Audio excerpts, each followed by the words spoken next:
Assalamualaikum warahmatullahi wabarakatuh. Perkenalkan, nama saya Faisal Basri, MPM 19406069 dari lokal A2. Sini saya akan mempresentasikan mengenai teori threat and factor. Yang dimaksud dengan threat adalah suatu ciri yang khas bagi seorang dalam berpikir, berperasaan, dan berperilaku. Ciri-ciri itu dapat diketahui melalui berbagai tes psikolog. Untuk selanjutnya, data hasil testing psikologis tersebut dianalisis dengan teknik statistik yang disebut faktor analisis.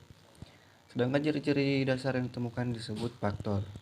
Jadi, teori threat and factor adalah pandangan yang mengemukakan bahwa kepribadian seorang dapat dideskripsikan dengan mengidentifikasi sejumlah ciri berdasarkan hasil analisis tes psikologis yang mengukur dimensi kepribadian seseorang.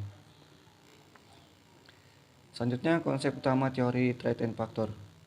Kepribadian merupakan suatu sistem sifat atau faktor yang saling berkaitan suatu dengan lainnya seperti kecakapan, minat, sikap, dan temperamen. Hal yang mendasar bagi konseling threat and factor adalah asumsi bahwa individu berusaha untuk menggunakan pemahaman diri dan pengetahuan kecakapan dirinya sebagai dasar bagi pengembangan potensinya.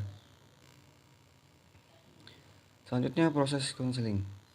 Yang pertama itu adalah analisis.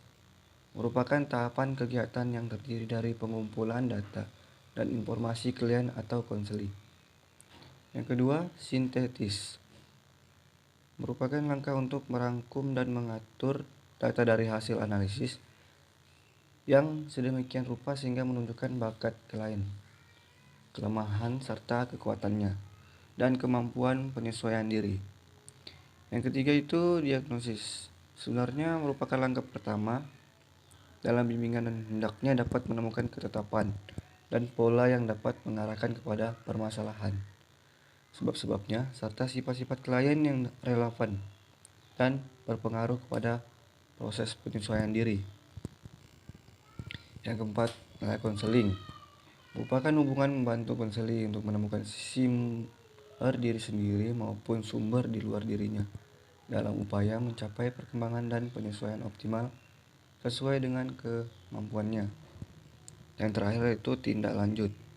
Mencakup bantuan kepada klien dalam menghadapi masalah baru dengan mengingatkannya kepada masalah sumbernya sehingga menjamin keberhasilan konseling. Selanjutnya, teknik konseling. Teknik yang sering digunakan dalam proses konseling itu menggunakan hubungan intim, rapport. Konselor menerima konseling dalam hubungan yang hangat, intim, bersifat pribadi, penuh pemahaman dan terhindar dari hal-hal yang mengancam klien. Memperbaiki pemahaman diri, konseli harus memahami kekuatan dan kelemahan dirinya dan dibantu untuk menggunakan kekuatannya dalam upaya mengatasi kelemahannya, pemberian nasihat, dan perencanaan program kegiatan. Nah, ada 3 metode pemberian nasihat yang dapat digunakan konselor. Yang pertama yaitu nasihat langsung, direct advising, di mana konselor secara terbuka dan jelas menyatakan pendapatnya. Yang kedua, metode persuasif, dengan menunjukkan pilihan yang pasti secara jelas. Dan yang terakhir, metode penjelasan, yang merupakan metode yang paling dikehendaki dan memuaskan. Selanjutnya, keunggulan dan kelemahan teori threat and factor. Keunggulannya yang pertama, pemusatan pada klien dan bukan pada konselor, terkait pada klien. Yang kedua, identifikasi dan hubungan konseling sebagai wahana utama dalam mengubah kepribadian. Dan terakhir, 3, lebih menekankan pada sikap konselor daripada teknik. Selanjutnya, kelemahan. Yang pertama itu konseling terpusat pada pribadi dan dianggap sederhana, terlalu menekan aspek efektif emosional, perasaan sebagai penentu perilaku tetapi melupakan faktor intelektual, kognitif, dan rasional. Yang terakhir, penggunaan informasi untuk membantu klien tidak sesuai dengan teori. Dan kesimpulannya, dari pembahasan yang di atas dapat disimpulkan bahwa trait adalah suatu ciri yang khas bagi seorang dalam berpikir, berperasaan, dan berperilaku. Ciri-ciri itu dapat diketahui melalui berbagai tes psikologis. Untuk melanjutkannya, data hasil testing psikologis tersebut dianalisis dengan teknik statistik yang disebut faktor analisis.